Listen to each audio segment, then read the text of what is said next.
After the release of some information from Sky King's tomb with the Bloodseeker swarm, it had me thinking that swarms are a really interesting creature type. Now, what I don't want to do is I don't want to get into spoilers, so I'm not going to cover individual swarms themselves at all. I'm just going to cover some general things that you're going to find with swarms. Once you run into one type of swarm, you will see this in pretty much every other swarm as well.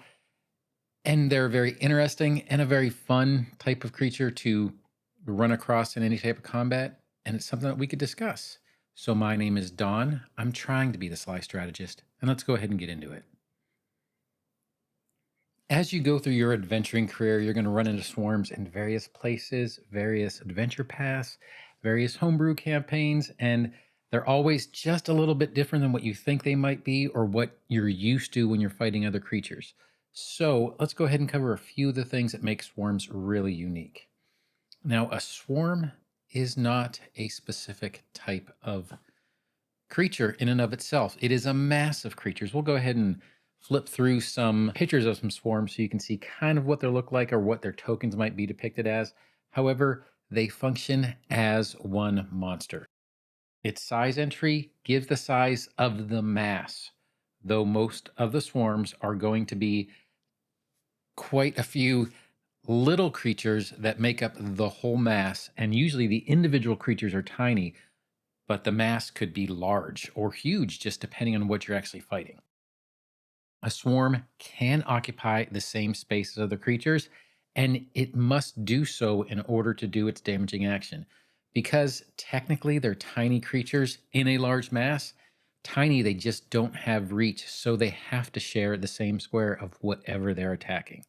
A swarm typically has weaknesses to effects that deal damage over an area.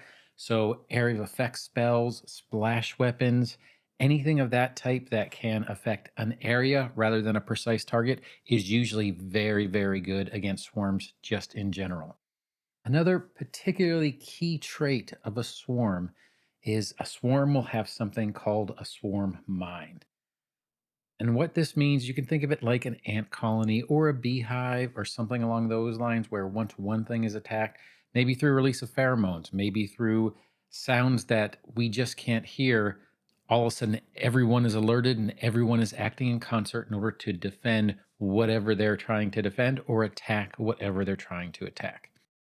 The swarm mind means that it doesn't have a single mind, typically because it's a swarm of smaller creatures.